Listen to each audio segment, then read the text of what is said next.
Horus says he can't believe the seriousness of what's happening. The guy reports that the elite dragons have resorted to the tactics of numerical suppression against one person, then says let it be their way and snaps his fingers.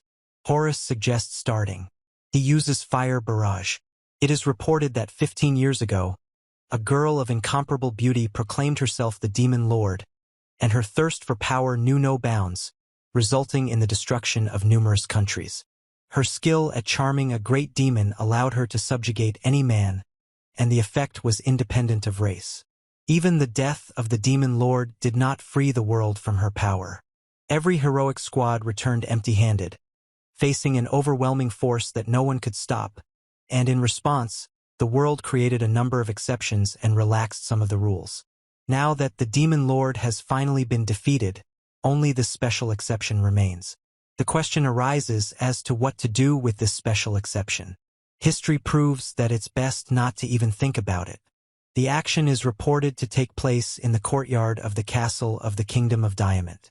The site is screaming that everyone is fired. The nobleman says their kingdom is renowned for its great traditions. He continues that, all the more reason, only purebred aristocrats should serve at court. The nobleman says the World Council has decreed that commoners cannot be trusted in service. He says it's all because of some stupid special exception, but now that the demon lord has been defeated. Sate shouts that they don't belong here and sends them away. Someone from the crowd says they have a question. The nobleman asks what the question is. The commoner asks to whom he should delegate his duties. Sate yells at the guy for daring to contradict him. He replies that he can leave right now, but if he doesn't hand over his duties, it could become a problem. Horus begins to explain who he is, but the nobleman interrupts him, saying he can't stand such talk. He then declares that he will no longer cast pearls before swine. He is indignant that Horus still dares to lecture the aristocracy. Horus asks again that a transfer of affairs is unnecessary. The nobleman smirks and says that if the World Council says commoners can't be trusted, then neither can he. He orders them to pack their belongings and get out of here. Horus repeats after the nobleman that there's no need to hand over the case, that they should pack their things and leave. He says he understands. Horus says he'll be going then. Saito replies that he doesn't care and is too busy. The nobleman orders them not to get under his feet. Horus exhales. He asks whether people really think that everything can be decided by a simple order and do not understand the importance of delegating matters. Horus snaps his fingers. He holds a cube in his hand and announces that it's a storage facility. A vortex of energy begins to emerge from the cube.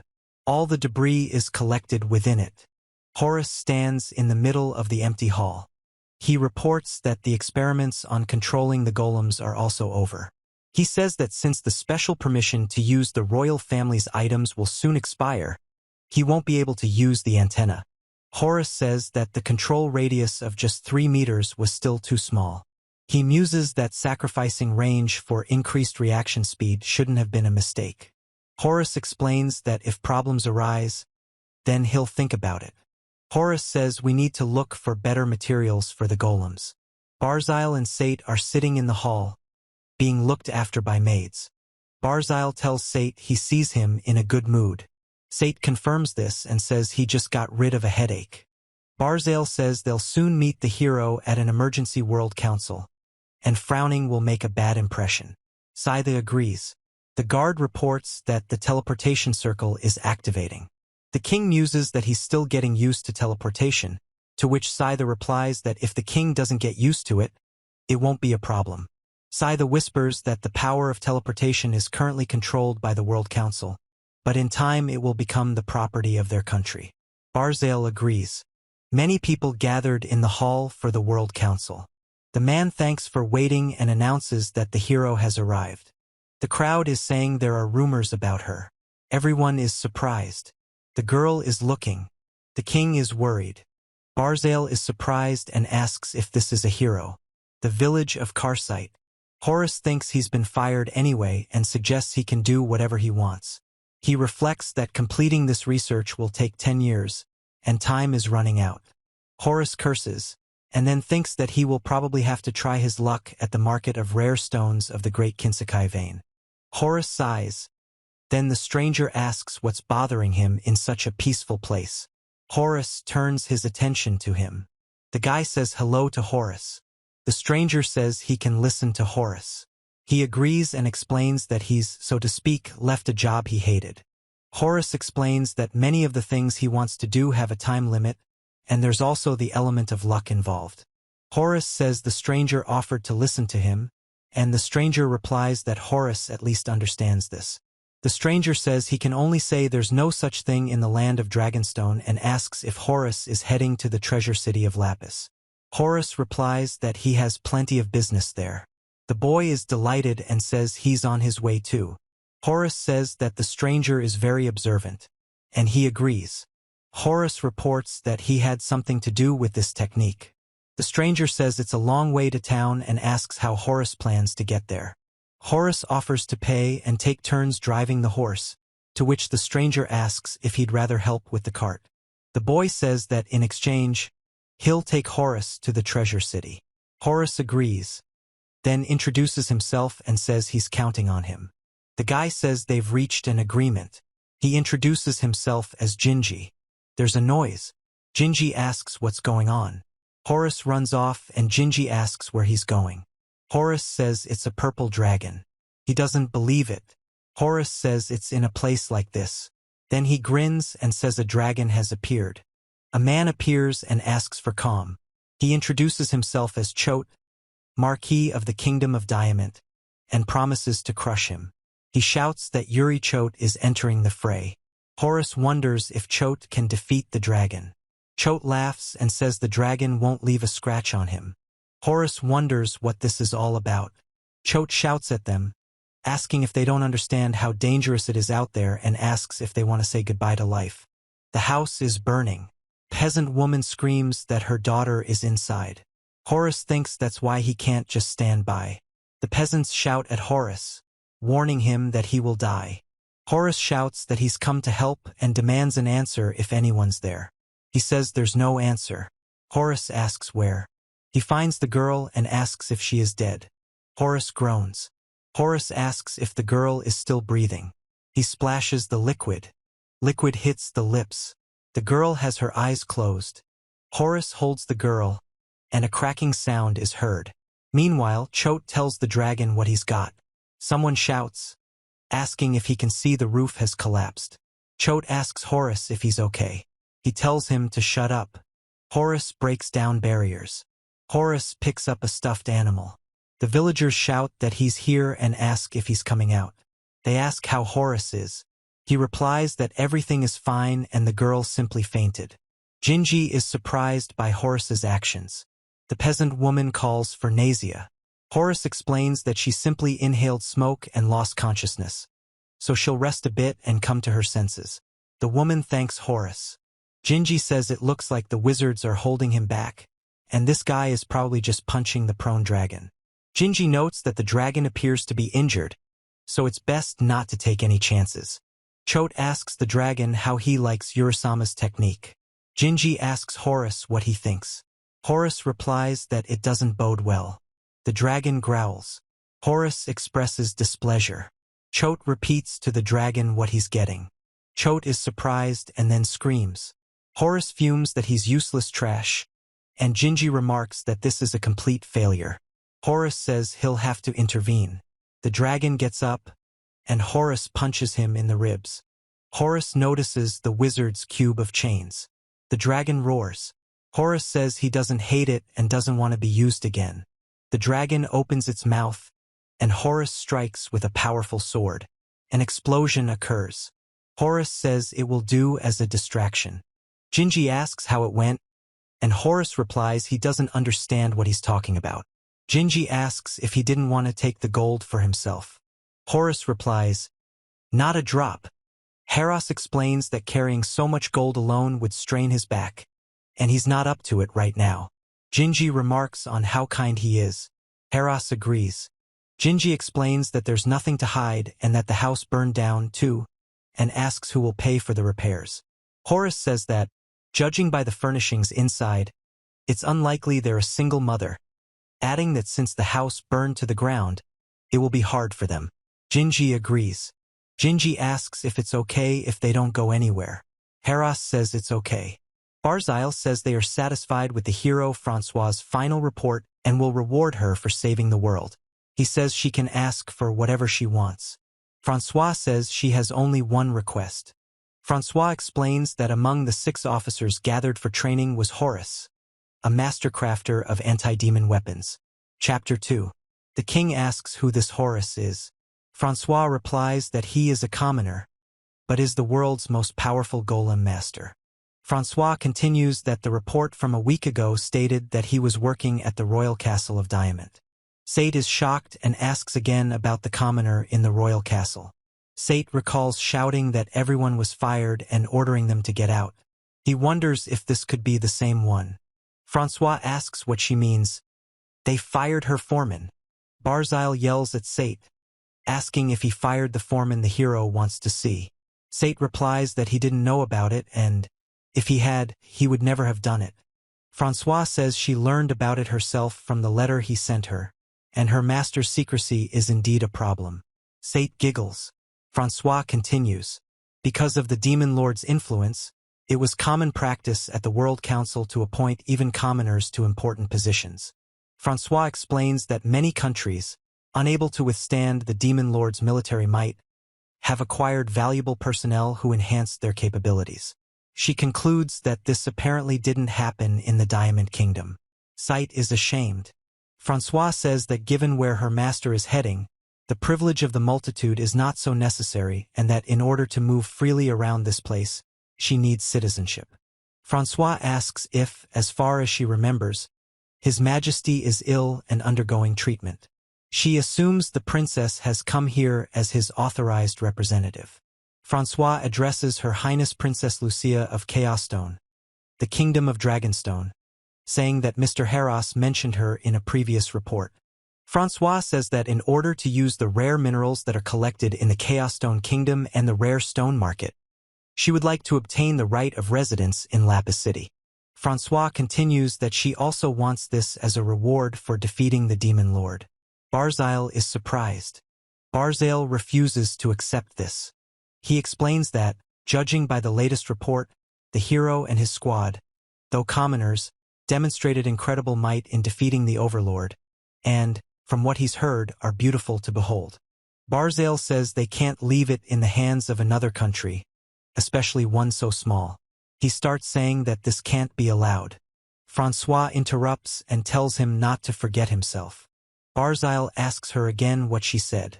Francois asks if he understands what "I wish" means. Barzile asks her to wait and says they have truly rare metals for Horus, the Golem Master. He asks if that's what she wants. Barzile proclaims that their country, the Kingdom of Diamond, is a great power, and if a supply line can be established, rare minerals can be obtained not only from the Kingdom of Chaosstone, but also from many other countries. Barzile says they'll grant Horus the privilege of priority use of the minerals obtained and urges Francois to reconsider. She replies that, in fact, Francois says they're only the greatest in name, and that those gathered here are merely those who managed to escape the Demon Lord's attack after they crushed him. She asks if that's true. Francois explains that the fact that they were able to hire so many people so profitably at minimal cost is entirely due to her master and his abilities, as the golems he created are 10 times more efficient than ordinary humans. She continues that he himself can control over 500 units simultaneously. Barzile doesn't believe this and says it's impossible.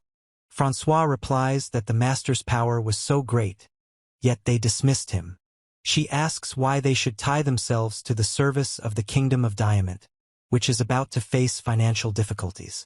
The king asks again, "What financial difficulties?"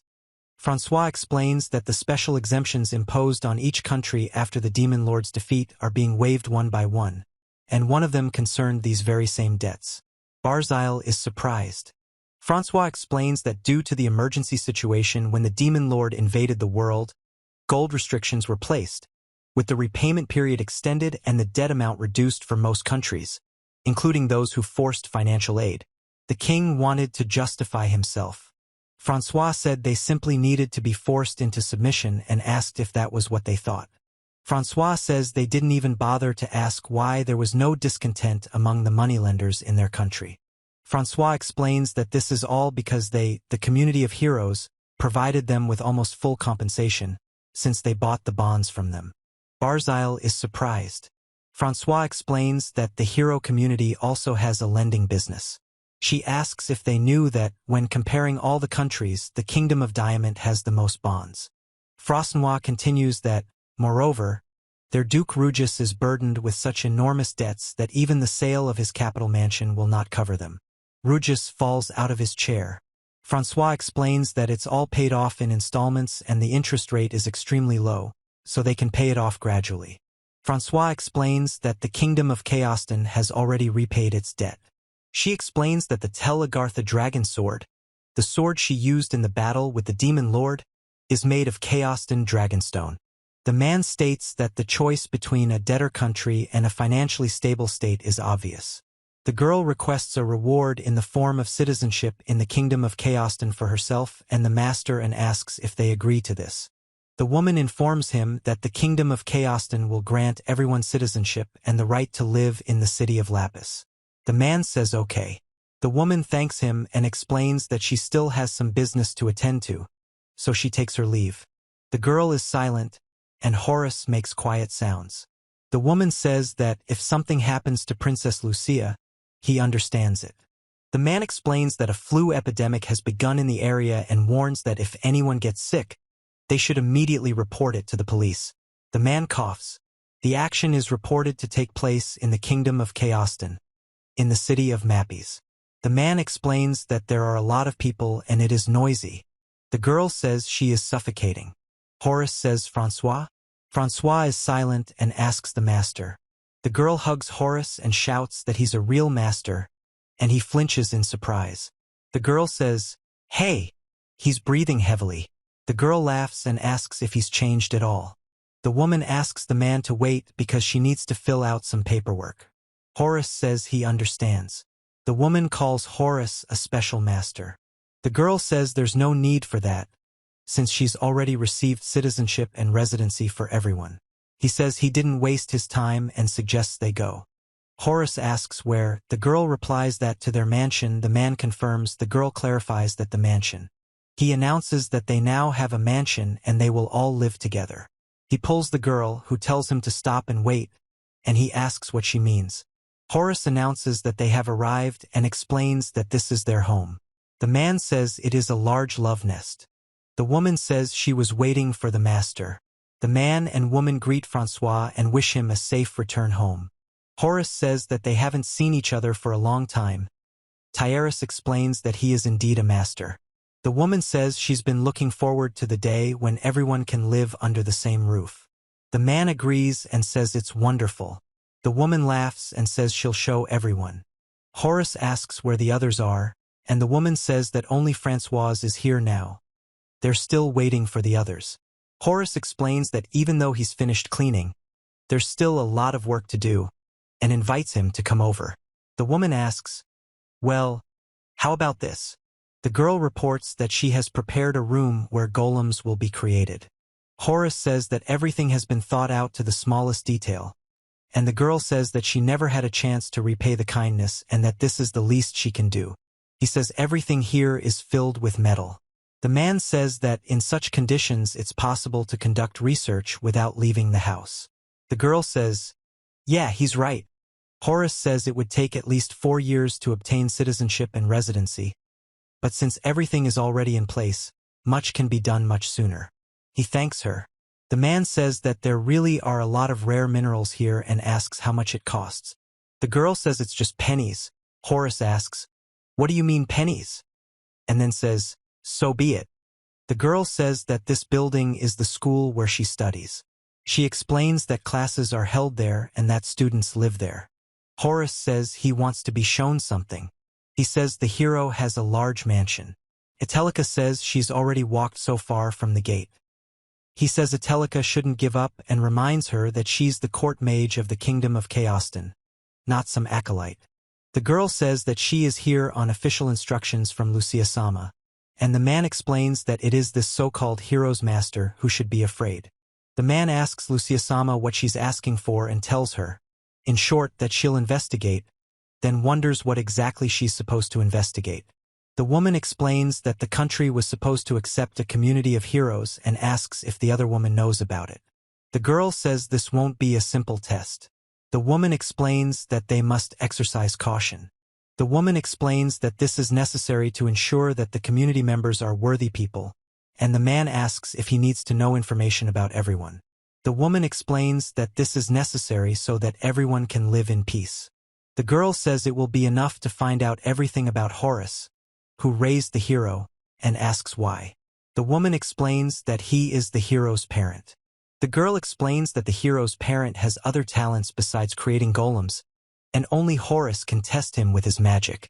The man explains that this man may be narcissistic or perhaps excellent and kind. The girl says they'll see whether his power is real or fake, and let him. He asks if the magic room is in the basement of the palace. The man confirms and says that they want to test Horus's power there. The woman says it's a government assignment. The man Horus says it's true and clear. The girl asks if she can come and see. He invites Francois-san to come too. Francois-san expresses bewilderment. Horus says these are the palace cellars and explains that there's a lot there, but not everyone can meet the high standards. The girl asks what the problem is. Horus explains that it's the magical drive mechanism. The girl clarifies that it's the drive mechanism. The woman reports that the house is lit and hot water is supplied by a generator, and he says that the magic comes from outside. Horus explains that if you place a monster coin in the core, it will be converted into energy that can be used in everyday life. He explains that when the monster is defeated, it disappears, leaving behind money and items. The guy asks if this means that the equipment is in the basement of the palace. The girl answers in the affirmative, then explains that the golem master probably understands magical items, and says that she will just test the guy's abilities.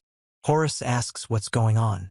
The woman says a lot can be explained, but her eyes can't be fooled. The girl stands silently behind the woman. He explains that he has to appreciate it. The girl says they need to wait for Lucia-sama.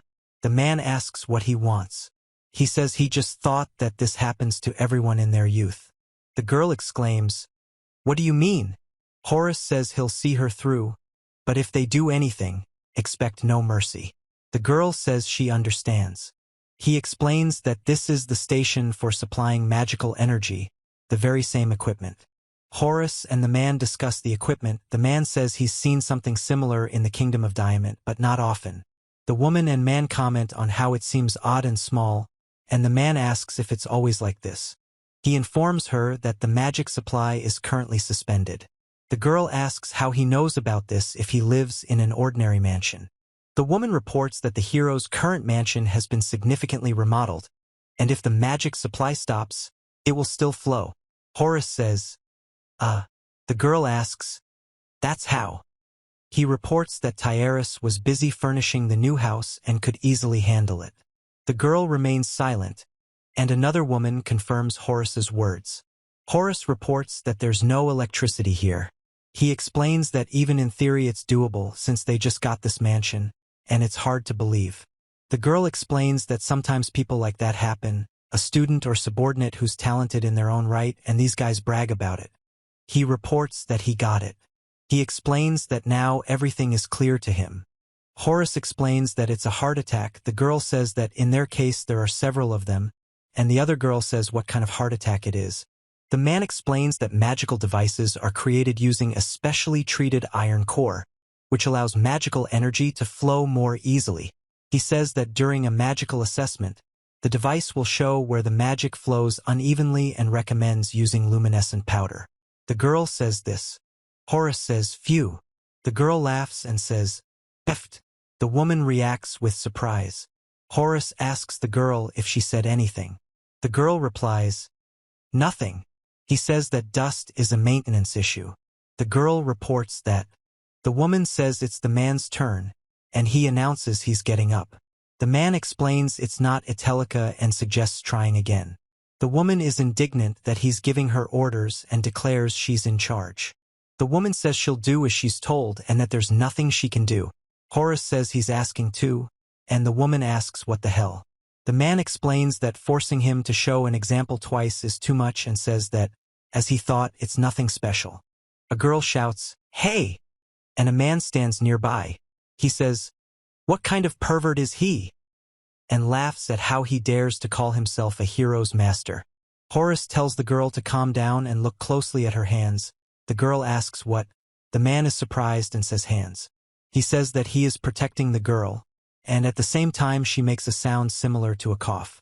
The woman is surprised and screams when Horus barely touches the stick, which immediately turns crystal white. Horus says he did even better than the woman. The woman asks what that means and says she can't believe it. The man and the girl laugh at the situation. He says he doesn't understand how he did it. The man is surprised and says he didn't expect that. The girl says she's never seen them become so clean and thinks it's simply impossible. Horus says he'll teach her and suggests she give it a try. The girl says, "Go ahead." He tells her to focus her magical power and explains that in order to change it in some way, she needs to specify the exact change. The woman explains that she wants him to turn white, and if she doesn't imagine him turning white, nothing will happen. The man and the girl tell her that nothing will happen. The woman orders him to turn white. The girl says she's really become whiter than before, and Horus confirms this. The man notices something is wrong with her body and calls it strange. He says that the first time is always like this. The girl says that hitting him isn't enough and asks why. Horus says he's about 5 years old and asks how the man knows so much. The girl explains that everything is fine, and the man says that feeling envious is also understandable. The girl explains that she trained for a long time to learn how to clear gray hairs. The woman says that this is the master's power and he knows everything, and he says that it's possible but not a given that he can compare to Ms. Atelica. The girl laughs and says that the woman will explode with anger, and the woman herself shouts that she will learn even more and will study until she runs out of bullets. A castle tower is shown against the night sky. Atelica speaks to a man reading a book, and the man asks how she is doing. The woman tells Horus to wake up. Horus tries to speak but can't. The woman asks a question, and Horus remains silent. A man asks Atelica what's wrong, and another man turns to Lucia-sama and says that she suddenly returned and said she would get ready. Atelica says she will get ready. Horus explains that the girl has recently abandoned her studies and hasn't been practicing at all, believing she's mastered the craft. The man enthusiastically takes up the task and thanks her for it, asking if that's all. Another man says she's gotten better at it, and Horus confirms this. The girl says that since arriving, all she's been talking about is the hero's mechanic, and asks if he saw anything surprising. The man explains that it's time for engine maintenance and apologizes to the girl, while the other man wishes them luck and says it seems like it's time for them to go. Horus says he can't read because he can't read. The girl explains that it's no problem because she can read for him. He says it's the first time he's seen her with that expression in years and reports that she seems impressed. Horus says it's his turn now. Then he announces that it's his victory and asks if that's clear. The girl smiles silently. The text states that something astonishing is happening in the basement of the palace, and someone is shouting that he cannot understand how this is possible. A man drives a cart pulled by 2 horses that are racing forward. The girl says it's cool and asks how. The girl reports that the cart with the red flag is moving so fast, and the woman asks if they're using the bearing Horus made. The man explains that the load has increased by 30%, and Horus confirms it. He reports that this will significantly reduce the cost of transporting or from the dungeon. The girl says that carts are great, but no matter how well productivity is optimized, there is still a limit. Horus says that increased transportation capacity is directly related to the country's strength and that he could never do it all alone.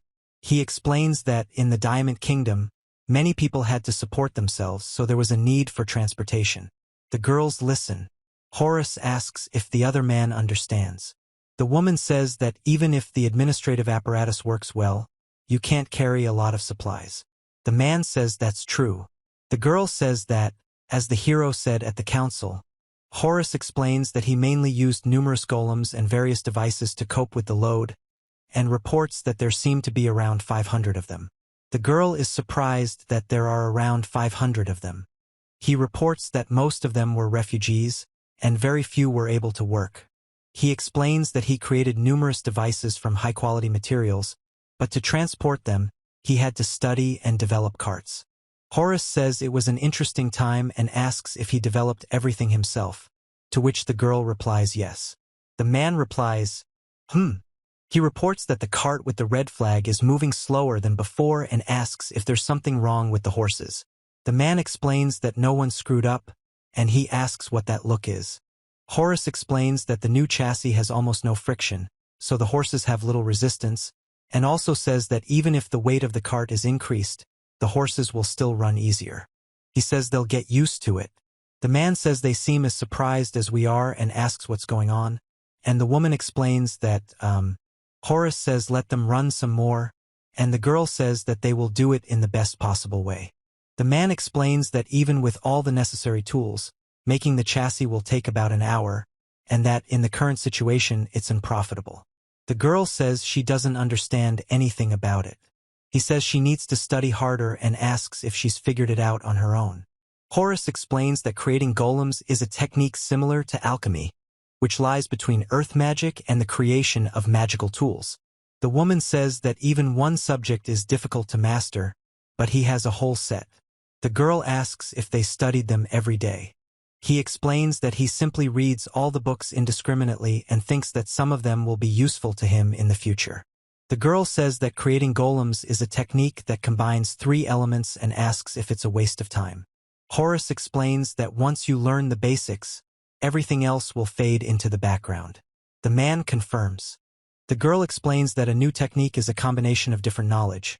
To create something, you need to gather the necessary knowledge in advance, and this is certainly true, but he says that otherwise it's just a waste of time without a clear plan, and adds that you also need to plan, after which he expresses irritation. Itelica reports that every time Horus comes back, the refrigerator is always stocked to the brim, and Horus says he didn't say that. He says that even in the presence of the princess he doesn't hold back.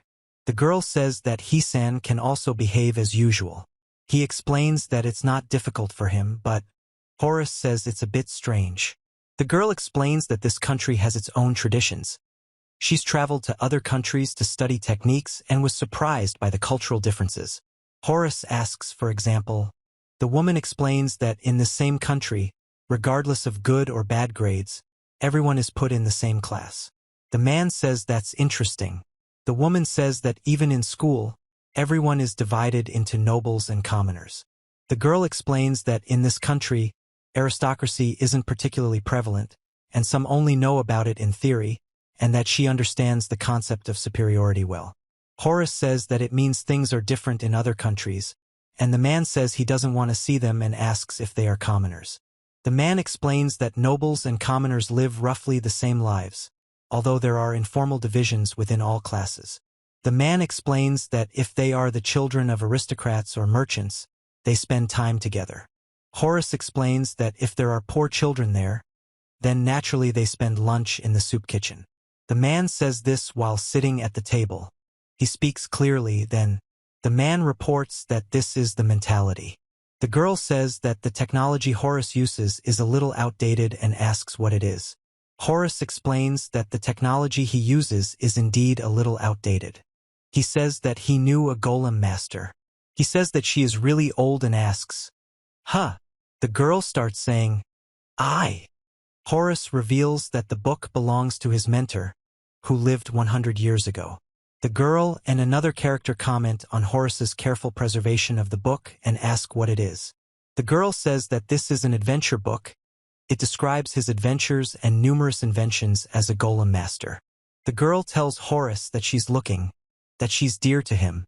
Horus picks up the book and says that's something. He says it's better not to touch it. He says that if you tear it, there will be trouble. The man asks who he takes him for. Horus says that if you decipher it, then 2,000 years ago this world was ruled by only 5 people. The girl asks about some 5 people and clarifies whether she understood correctly what this means. He says let's take it in order and explains that to defeat them, the power of a golem master is needed. Horus says yes. The girl asks if he really learned all these incredible techniques from her. The girl adds that it can't be true. He says that's a good explanation. The woman tells him that the story of the 5 who ruled the world has been around for 2,000 years, and Horus says that this is terribly strange and asks if she has really lived that long.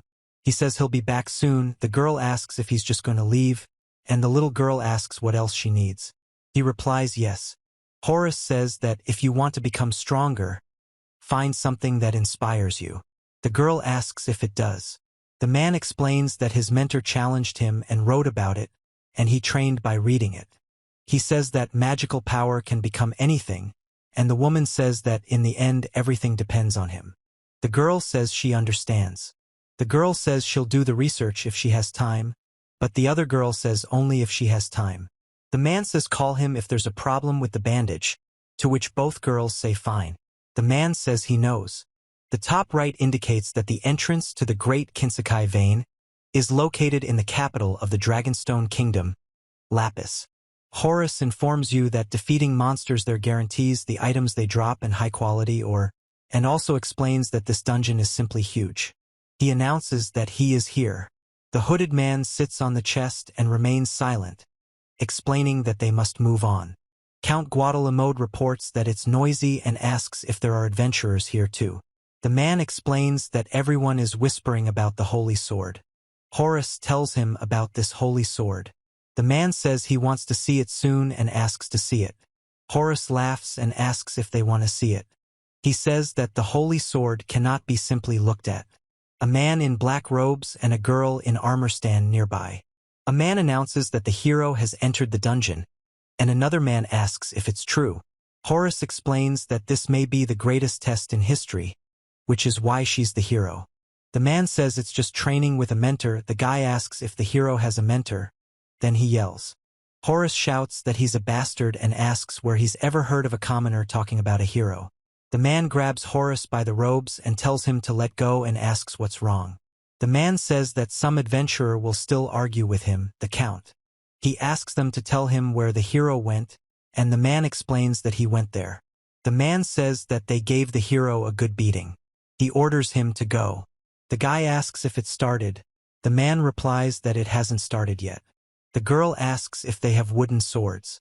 The woman tells the mentor that she didn't want so many people to gather there. And Horus says that it's perfectly normal, given his new status. The woman says he took it unexpectedly easy and thought he would be more secretive. He says that, after all, a demon lord's power is to attract male attention, and that there's nothing that can be done about it, and it's true. The woman says that they will begin then. Horus listens silently. He says shoo, after which he stands with a sword in the arena, surrounded by spectators. The woman with the sword expresses surprise. The man in the center says it's the hero's mentor. But Horus says it's the stance of a complete amateur and asks them not to laugh at him. The woman tells them to continue and ignore him. He says that the title of hero should be questioned. The man explains that if it turns out that they were trained by such a weakling. The man says that a mere man has defeated a demon lord, and it's complete nonsense. No one will believe it, and he's in pain. Horus says quite. The woman expresses surprise, and he silently looks forward. The man says that he is the eldest son of Count Emo of the Diamond Kingdom, who was given a holy sword by the Senekia Church, and says that he will deal with them now. A man reports that the latest council representative, invited to conquer Lodiki demons, is playing an important aristocrat, and that this is nothing out of the ordinary. Another man asks if he might be enchanted by Horus, to which he replies that he most likely is. Horus explains that they simply need to ignore the situation. The boy announces that they are about to experience the power of the holy sword.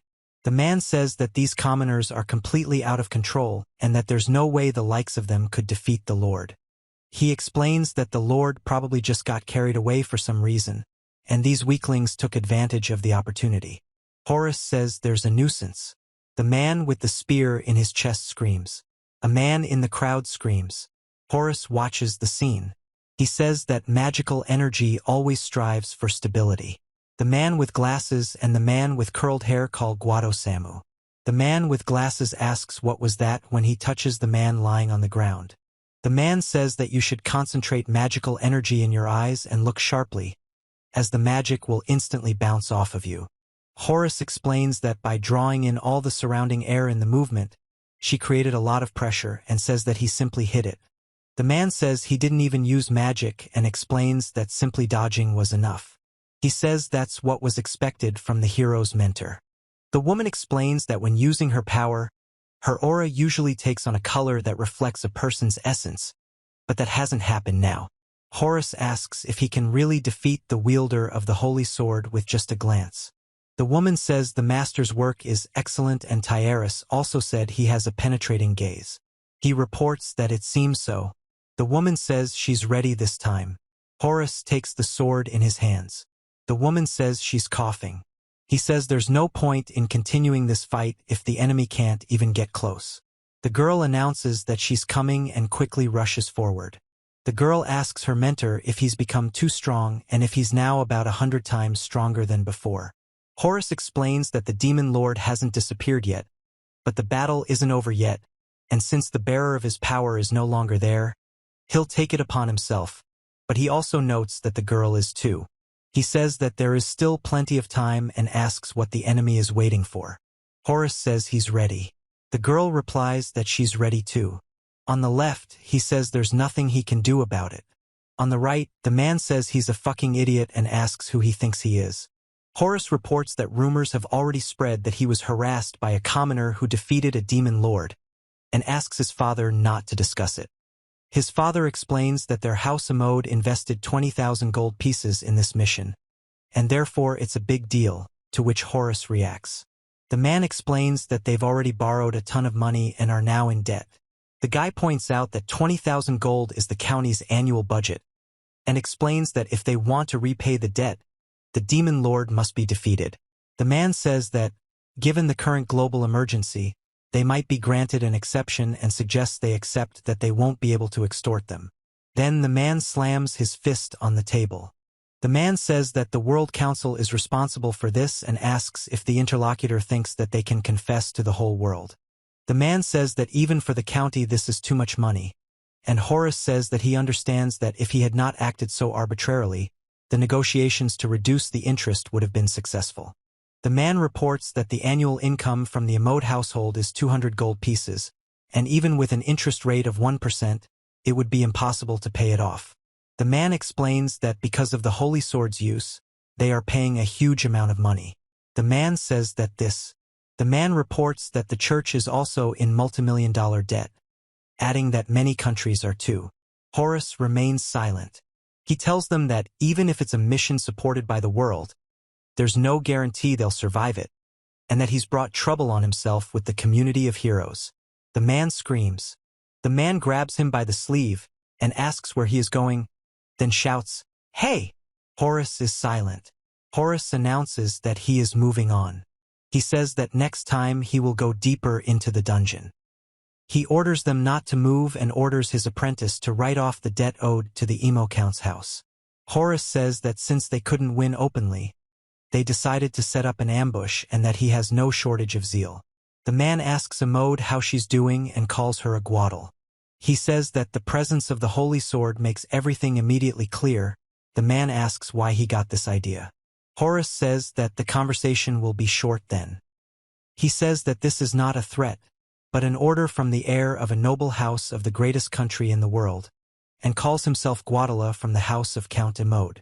Horus says he could help get out of the situation faster, but the demon informs her that the money she took has already been used to defeat the demon lord, and the rest was obtained by defeating powerful monsters. The girl explains that withdrawing it would be tantamount to denying the strength of the hero community. The boy says that it is the commoner's duty to listen to the orders of an aristocrat, and the man says that he doesn't care. Horus explains that the hero community was originally a band of adventurers, and if they die during an adventure, there will be no problem with money.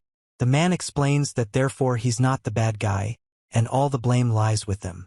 The man orders them to freeze, then shouts that he orders them not to move. The man expresses bewilderment. The man says that he already said in the dungeon that magical energy strives for stability, and at the same time asks what it is. Horus explains that the human body stores magical power in a place other than the physical dimension, and that the holy sword is strengthened by passing large amounts of magic through the body, and by suppressing and controlling it, one can even cause paralysis. He says that only someone who can oppose their own will to their own suppression will be able to fight him with the holy sword, and that in that case, choosing him as an opponent is not the best idea. The man asks to wait. Horus says that last time wasn't enough, or that he wants more pain. He then declares that there's no cure for fools except an iron fist, and orders them to take one blow first. The man shouts for them to stop and says no. He says he will go without resistance. A man falls backward after a spear passes near him. Horus runs forward and throws a punch, causing the man to scream and fall backward. Horus watches the smoke trail recede. The woman reports feeling the presence of the holy sword outside. He says, "Oh." Horus says the golem's attack actually happened. The woman says she knew something like this would happen one day. He says that his body has withstood the blow, and now even a normal blow is like a golem's, and then says that since such guys don't understand it any other way, nothing can be done. Horus says he thought the Guadalzama and the others would attack again, and explains that if he goes on a rampage in the capital in this state and doesn't last a day, he'll be quickly executed. The girl says that if she took every accusation from such upstarts seriously, she would have gone crazy long ago. The girl reports that there is no one else in the Diamond Kingdom except the nobility and asks what to do about it, showing a sword.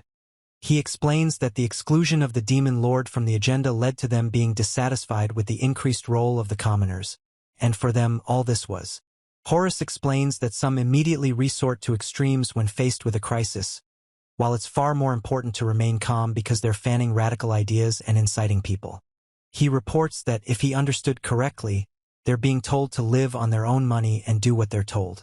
He says that if he could, he would punch everyone in the face. The girl says that it was hard for them to restrain themselves. The woman asks what. Horus speaks questioningly. The woman with the basket explains. "Hello?" The girl says, "Good afternoon." A woman asks for something to help herself. A man thanks her. The woman says it's ice-cooked sweets. The girl thanks him. The woman says thank you. The woman explains its gratitude, and the girl says she was wondering where all the sweets and fruit in the house came from. Horus says they were servicing the magical generator the other day, and the girl confirms this. He reports that the magic generator powering the city can now produce 30% more magic than before. He explains that this has improved the efficiency of the city's magic supply, with magic flowing easily after maintenance, whereas before, it was almost impossible to flow due to a blockage. Horus reports that the government announced a tax cut, and the tax rate has also dropped. The woman explains that this is why it's a kind of thanks. The girl asks if they're thinking about saving, and he explains that it's in the country's best interests. The woman says that the country's national budget is fairly transparent, so they can rest assured, and says that's great. The woman tells the boy not to look there. The man asks the mother what it is. Horus explains that he's happy about the local economy's recovery, and the girl asks if he thinks so. Horus says that if he needs anything, he'll help, and laughs. The girl explains that's why her mentor is so cheerful. He explains that usually, if you do something unique, you expect a reward. The woman says that he worked in the royal palace for a long time, but it seems he never received any praise, and asks if that might be the reason. The man says they won't bring up this sensitive topic for now. The girl explains that he doesn't expect praise, even on a subconscious level, and the woman explains that the mentor's talent is outstanding, and the demon lord will target him. It is reported that this is the chancery of the Kingdom of Diamond. The man explains that Horus has taken on too much and asks if he can be considered one of the central figures of this great country. The knight reports to Horus that the axle bearing of the food cart has been damaged and there are no spare parts available to replace it. He says that shouldn't he have knocked first? The man reports that the station's magical items have become unusable in the capital and asks what to do. Horus explains that the city has fallen and asks for a report on the matter. The city's amenities are maintained by permanent magical objects, but he reports that without a well-established magical energy supply system, everything will collapse. The man explains that he, the man in charge of maintenance, has disappeared without a trace. The man reports that most noble alchemists, originally intended to provide services instead of technical skills, honed their skills in courtship and persuasion. He explains that this is why technology hasn't advanced. They say that since he was a golem master, he probably had a magical item to store things, but he left no spare bearings or instructions, and there are too few people capable of doing their job well. It is reported that magical items produce the same results regardless of the user, but golems are a different matter entirely. The man warns that if the situation continues, unrest may break out. He reports that the commoners are expressing discontent because the problem is not being addressed. The narrator explains that prosperity was only possible through. The king explains that productivity varies depending on the master's abilities and orders the commoners to deal with their own problems. Horus says that they will then have insufficient labor and apologizes, then asks if the king means to say that the commoners are willing to work 10 times harder, like a goal. He says that an uninterrupted food supply must be ensured in any case, otherwise the country will lose even its title as the greatest country in the world. He is pondering the document at the same time. The Count's house, Guadal, confronted the hero's mentor, ordered the debt to be written off, and was beaten on the spot. Horus asks if Guadal wants to make an enemy of the hero's mentor. The servant explains that the Count's house owes 20,000. He reports that they have no particular industry and that the title of Count was awarded to them only because they possessed the holy sword. He explains that if the noble budget had been used to improve equipment and public projects, the result would have been different. Horus announces that Count Amod's property will be confiscated for the benefit of the crown, and he himself will be exiled to distant lands. The man asks if he is serious. The man says he's in great debt to the Lord of the Valley, and he asks if he's in debt too. The man explains that it was 12 years ago, and during the Demon Lord's invasion he made him sweat.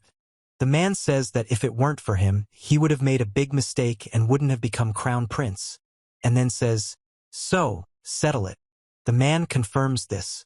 The man declares that he will no longer dance to anyone's tune. At the top right is a tower with flags and soaring birds. At the top left, a man reports that 20,000 gold has been successfully transferred to the community of heroes, but looking at the actual income and expenses makes your head hurt. The woman says things are bad. The man asks what's wrong this time.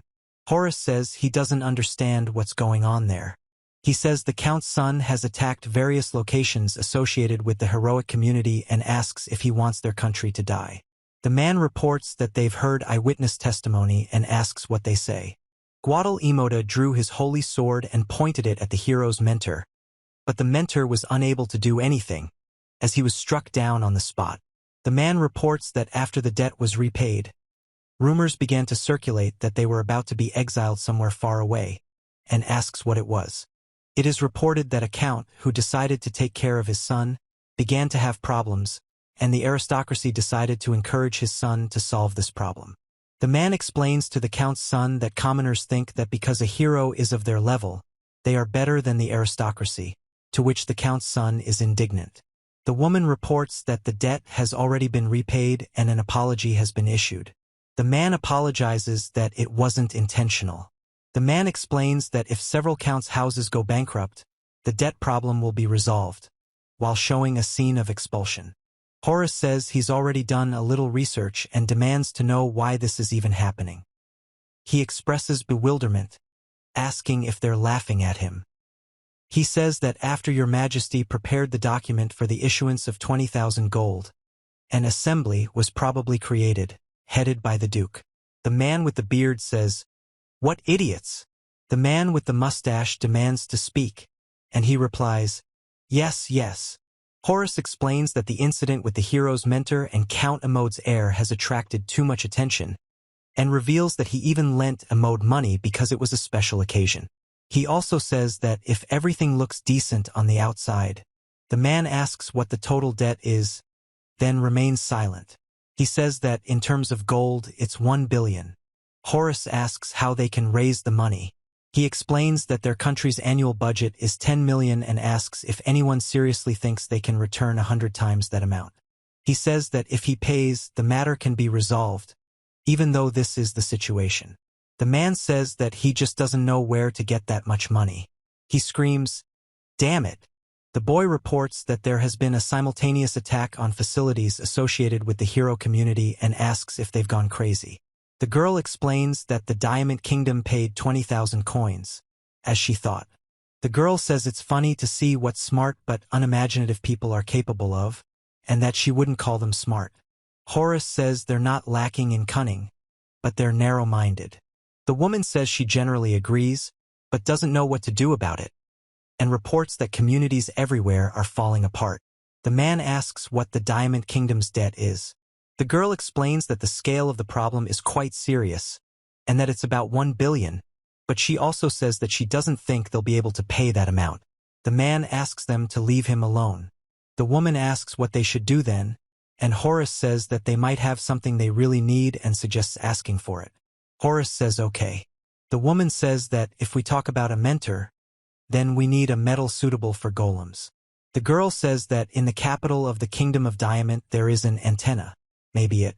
The girl asks if there's an antenna in the capital, to which the man replies yes. Horus explains that the mentor's current golems are limited to a 500-meter radius around him, and explains that using the capital's antenna, they can be controlled from a greater distance. He explains that making an antenna isn't that easy, especially considering that the mentor isn't planning on creating a large golem just yet. The girl explains that creating one like the one in the capital is difficult both technically and financially. Horus reports that it appears a turning point has been reached. A man addresses the king as Your Majesty. Horus says that, to be honest, he doesn't think they should accept this offer.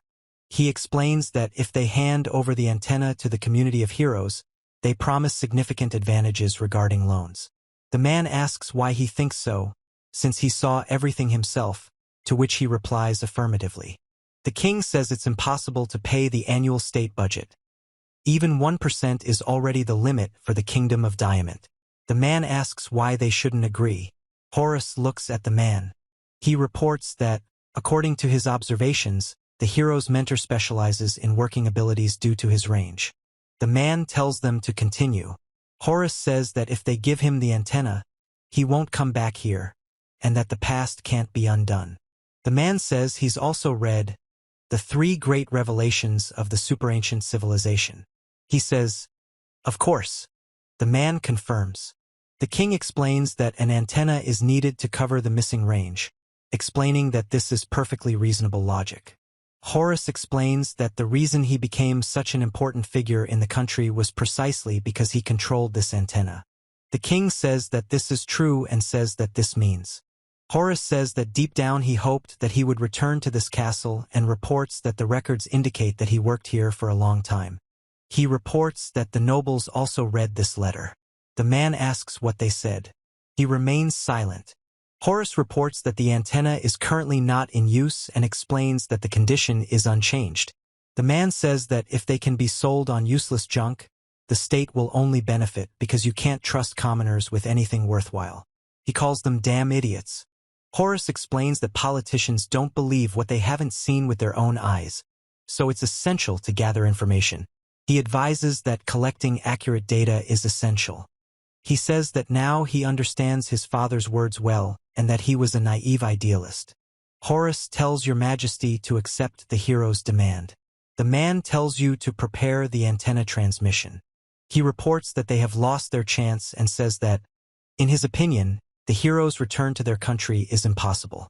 The man confirms this and explains that he does not intend to guarantee the safety of the nobles. The king orders a list of all the suitable dungeons in the country to be made and thrown into them. Horus says he understands. He reports that just a few days ago he was gathering so many fools around him. The man says he is beautiful, Your Highness. Horus says that all they do is flatter him, and the man says by the way. The man says that they never appreciated the work of the hero's mentor and asks if he thinks he is angry about it. Horus explains that, given the situation, when the Count's son pointed a sword at him, he only struck once and is unlikely to be such a petty man. The man says he thinks he has no reason to be interested in them, and Horus replies that it seems so. He asks if the man in the fur coat with his hands raised behind his back still has doubts, and the man replies that he doesn't. The man reports seeing the commoners complaining and explains that since nothing is changing, It's no wonder they're losing patience. Horus stands behind the man with the boxes. The king says that if your majesty apologizes and promises to distance himself, then, in his opinion, relations will at least not deteriorate, and adds that, apparently, he will have to give in after all. Horus says everything was fine at first, but then he started acting like a rejected youth. The girl says that perhaps their country wasn't like Horus from the start and that perhaps this is their destiny. The man asks if it's worth adding a bonus from the underground storage and says, by the way, about the antenna. He asks about the bonus. The man replies that there's nothing yet. Horus reports that he is annoyed that he was unable to properly reward him for his efforts on behalf of the royal family. In the top right panel, he's standing on a rock ledge. In the middle right panel, he's looking away.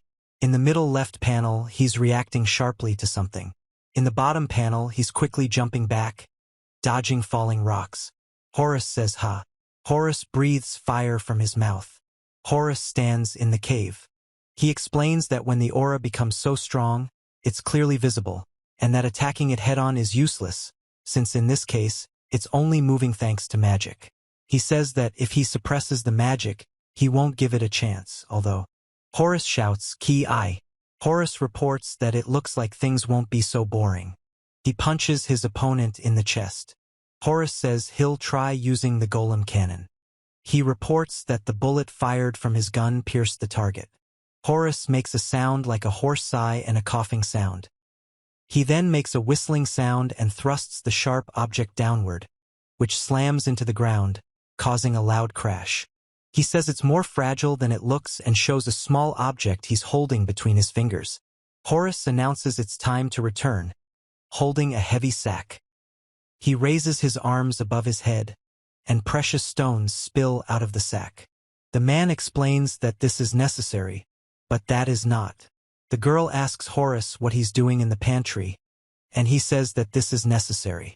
The woman says she just returned from the dungeon and came straight here, and the girl says she could use some rest. The woman asks what the other man does. Horus says he separates things into what's needed and what's not, and asks a question. The girl says she understands, but all the ore looks exactly the same. He explains that if a certain skill is leveled up, then although the items look the same, you can see that their quality is completely different. The girl responds with a question. The woman explains that the ore she brought may contain impurities, but she can correct ore of this level with her alchemy. The man explains that rare ores found on the middle floors of the dungeon sometimes perfectly complement those found deeper. Horus reports that almost no one goes there because it's too much trouble, and explains that the chance of it dropping out is low, adding that there aren't many. The woman explains that the ore they mined is too complex to be processed with alchemy. The man explains that the golem creating technique is a cross between earth magic and alchemy. Horus announces that he has completed the division and asks Tyaris to decide for herself what to do with the rest. Tyaris says she understands. The woman turns to the master. The woman asks if they need a bonus. He says a bonus. Horus announces that antenna will be arriving from the kingdom of Diamond. The woman explains that she demanded it in exchange for a significant reduction in the debt. He says that the bonus is included and was delivered early, and the girl says that she is not going to interfere with the governance of that country. The girl explains that ordinary items can't expand the capabilities of skills, but by increasing the controlled area, it will be possible to create higher quality golems. Horus says it's clear. The woman says it's really comfortable and he and the girl laugh. Horus says that since it's an antenna, the flow of magical energy needs to be adjusted to its parameters. The girl reports that it wasn't used in the capital. He reports that the kingdom's magic isn't up to standard, so they can't regulate the flow of magic. The girl says, "That's how it is." The girl asks if the antenna wasn't made in the kingdom. Horus explains that it's an extremely ancient magical artifact created by Zephyr Oricyon, and reports that, oddly enough, it ended up in the kingdom's custody. The woman says it's a bit wasteful, and he says they were generous with the bonus, too.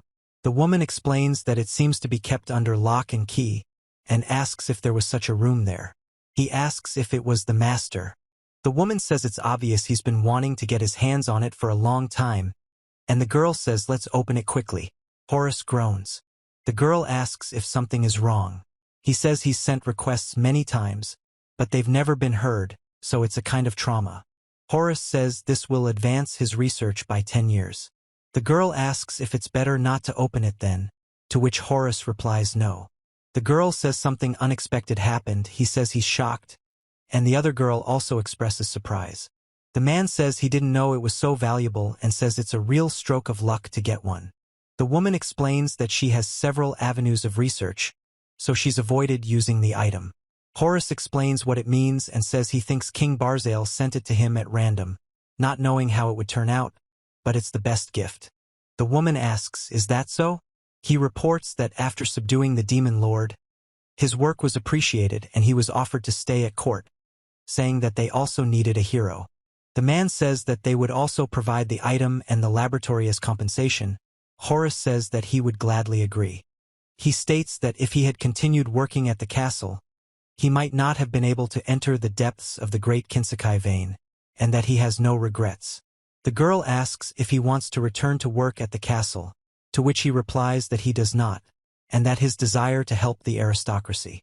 The boy asks if this means they're now writing off the kingdom's debts, and the girl explains that she thinks it's a perfectly fair exchange.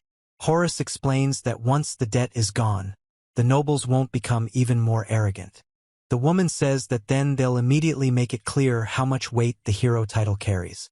He asks if the man is really planning to use the reaction to the debt cancellation to fool someone into making an example of them, so they can then stage an exemplary reprisal. The woman says she learned this logic from the master and asks if it's bad. Horus says it can't be argued with. The top right text states that the kingdom's debts have been cancelled. He says that the next day he reread the same letter 5 times. The man reports that the hero's teammates came today as well. The woman reports that rumor has it she's returned, as all matters after the demon lord's defeat have been settled. The man says it's true. Horus says not to touch the man he is talking to. The man yells to get out of here, and Horus asks his uncle what he is looking at. The man says that the community of heroes means the rumors were true. He says that it has been decided. The woman reports that it seems the aristocrats have finally left them alone. Horus says that's for the time being. The girl apologizes. He informs them that a man from the ducal family of the Kingdom of Diamond has arrived and says that he will make them his mistress, and this is not up for discussion. The girl remains silent. Horus explains that it's too fast. The man says it's too slow and asks how dare they make him wait. Duke Lycotenites of the Kingdom of Diamond announces that he is Duke Lycotenites and asks if Ashton Lycotenites is known to anyone. Horus says he's hearing it for the first time. The man asks why they're here, and the man with the beard says wow. The man says the girl is quite attractive, so he's decided to invite her to his estate as a mistress. The girl refuses, and the man is surprised. The man says the other man doesn't seem to understand who he's challenging and asks if he really thinks he can handle the hero. The other man explains that it's no surprise that in their impoverished country, the only rare thing is metamos, and reveals that the sword that slew the demon lord. The woman says they even have the nerve to call her pathetic, and it's a shame she can't show them how sharp it is. The man in the robe and the man in armor react with surprise, and the man with long hair says he doesn't understand how they even dare. The man says that since they are citizens of this country, if the leader is obliged to repay the debt, then they should also try to do so. The woman asks if Lucia also borrowed money, and Horus says they'll pay it back. The man explains that they're clearly uneducated commoners and asks if they intend to charge exorbitant interest. The man says that they will exercise their right and receive 100 million gold coins from Highness Lucia for the benefit of their house. The man announces that a price of 100 million gold coins will be set for each member of the hero community. And that's it. Horus says ha. The fat man asks how they will raise such a sum. The girl explains that the principle remains the same, to return all the money, right? He says that this is probably not the case. The man says that by presenting the promissory note to Princess Lucia, he will demand that she unilaterally pay him 100 million gold pieces. The woman says that this is possible. The man explains that duty is a right. As long as he has it, he can demand anything, and commoners have a modicum of intelligence. The girl says this right doesn't arise without a reason, but it's still strange. Horus speaks to Mr. Ashton. The woman speaks to Mr. Ashton. The man informs Mr. Ashton. One of the men reports that a lot of precious metals were found in a warehouse on that side, and the other man says that this should be enough to pay off the debt. The woman asks what's going on here, and Horus says she doesn't understand it herself. The man says that once the members of the hero community go into his collection, everything that belongs to them will become his, and orders it to be taken to the carriage. The woman says they have plenty of confidence, but the man remains silent. The woman puts her hand to her forehead and sighs. Horus reports that this country holds a monopoly on the great Kinsekai vein. The man explains that it's convenient, that it's within the framework of the World Council. He asks if the man's recent words can be interpreted as an attempt to stand in their way. The man says ugh. Horus says that everyone in front of him knelt before the commoner. The girl says blah. The man curses and asks what Horus did to Mr. Ashton. The man also says oh damn. The photographer asks to look up, and the man warns not to take pictures without permission. A girl says someone will be on the front page of the newspaper tomorrow. Horus says that person's name will be remembered. A man curses. A woman screams for the medal to be left behind. Two men in armor ask Mr. Ashton to wait for them. The man with the mustache declares that he will definitely take revenge for being humiliated. The woman tells the master that they need to catch the one who stole the medal that was obtained with such difficulty, and Horus definitely agrees with this. The woman reports that the master said it was convenient to have a monopoly on the great Kinsekai vein. He says that this is all true and confirms it. Horus explains that deep within the Kinsekai mine there is a separate, guarded dungeon that contains what he needs, but a special key is needed to enter. The girl says, he says that there are 8 ancient families in this world, dating back to prehistoric times. The girl reports that Princess Lucia's family is one of them. Horus says he's never heard of the 8 ancient families before, and confirms that it's probably true. The girl with the key on her head laughs. He explains that a dungeon located on a family's territory can only exist within that land and belong only to that family. The girl says that's understandable. Horus says he only learned this from one person's autobiography, but he believes it to be true, and explains that if the princess falls into debt or is otherwise unable to rule the country, the path to the dungeon will be closed. The girl says that they must make sure that Princess Lucia. The man explains that everything was going well at first. They planned to shift the debt repayment to the princess so she would pay off the heroes valued as her people, but then he would make them swallow it up. The man says he was made to look like an idiot. The man says that these uneducated commoners are too arrogant and explains that he brought too few people to this city to subdue the heroes. Horus says he needs to head to the princess's palace. The guy asks who they are. The man in armor stands nearby silently. The officer announces that the person standing before them is Duke Lycotenites of the Kingdom of Diamond, and warns that if they don't open the gates, they'll be in serious trouble. Horus says that's nonsense. The soldiers receive the order to move forward from a man in a robe. A girl and a boy notice something, and the girl makes a sound of surprise. The soldier suddenly kicks the door. A fat man and a knight inform the heroine that she must repay a debt of 100 million gold coins. The girl with ponytails asks who they are, and the boy next to her looks confused. The man with long hair and the knight laugh and say that she shouldn't think she can just do something like that. The Prime Minister of the Kingdom of Diamond announces that he is the Duke of Lycotenites. He asks if they still refuse to listen to him. The man says that acknowledging the debt would be like declaring the country a slave to the Kingdom of Diamond. Horus says that's understandable. The man asks what the other man is talking about and explains that the fate of the world is decided by the strong, while a country that mines only scraps of metal is doomed to slavery. The man reacts with bewilderment.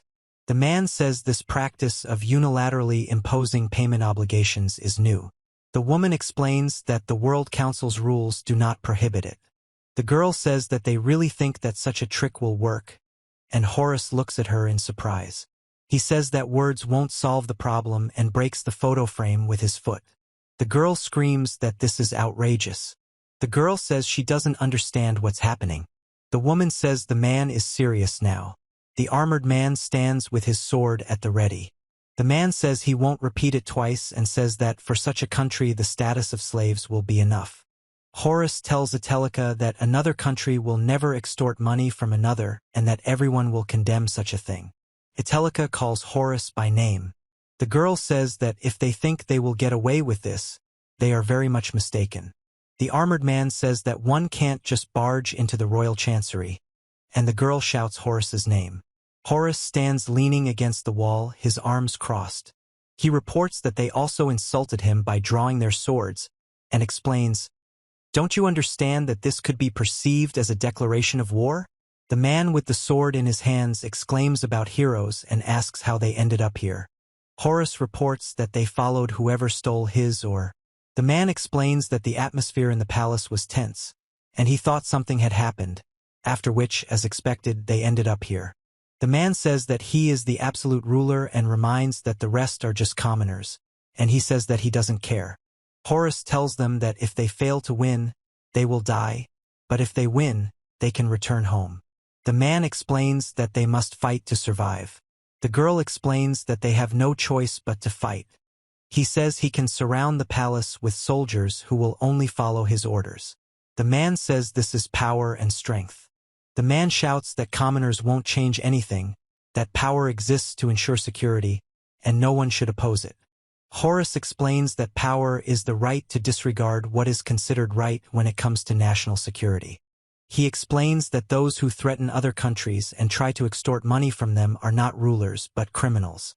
The knight orders the criminal killed, asking who he is, and Horus tells him to take Lucia inside, to which she agrees. Lucia jumps aside, and the knight fights the attackers. The girl begins to speak in panic, and the boy calls her and asks what's wrong. He says that these guys don't seem to be the strongest.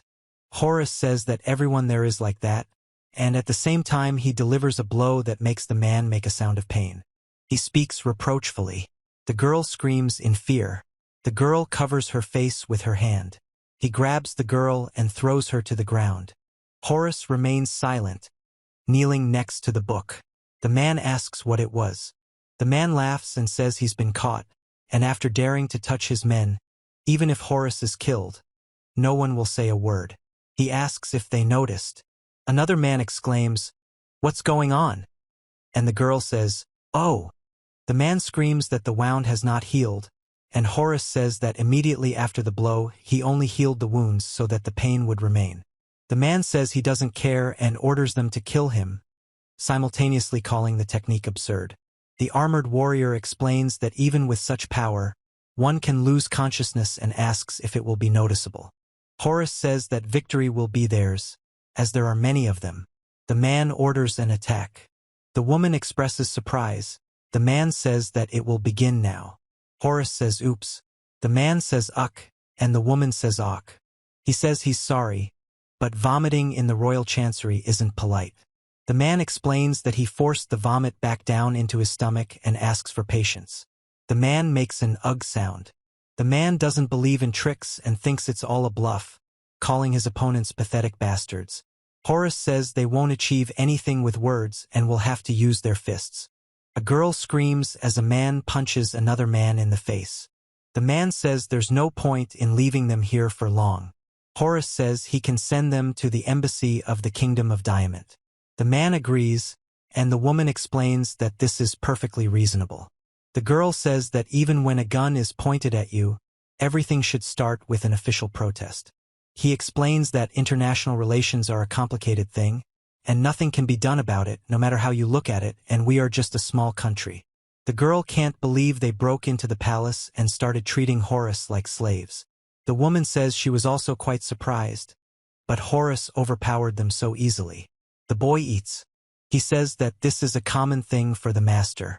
The girl asks if this is true, master. Horus says that the Duke's mysterious disappearance from the kingdom of Almazant is of interest and confirms this with the word, aga. He reports that the photo was used in the article after all, and the girl explains that now this Ashton guy will definitely be furious. The girl says that he'll show himself again, and then asks if that's true.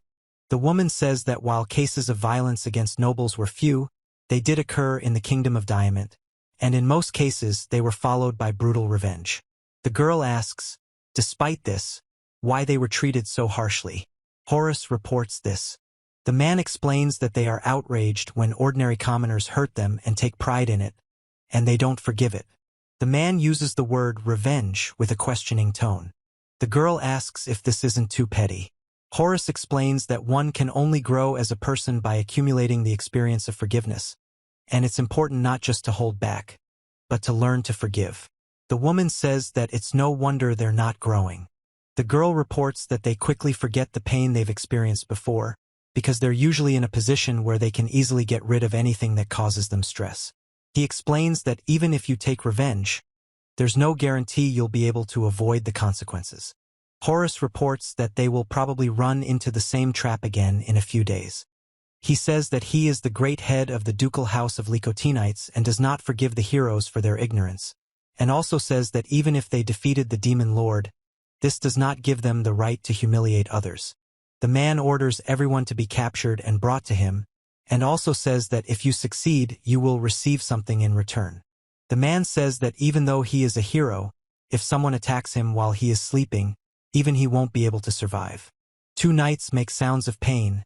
One of them says, "What the hell?" and the man says this. The man says that when there are so many idiots around, is this feeling really? The woman says that one can't help but wonder if it was a shame they didn't let the demon lord take over the capital. The woman explains that once under the power of the Dark Lord, a person remains his loyal servant even after his death, and it's impossible to free him, only to contain or destroy him. The woman says she doesn't care what the man thinks, but if he gets in the way of the master, Horus says it will be slow and painful. The man panics and trembles in response. The woman says the man must now leave. The man says he will let her go unharmed for now. The man laughs. The man says he will raise the issue at the council first.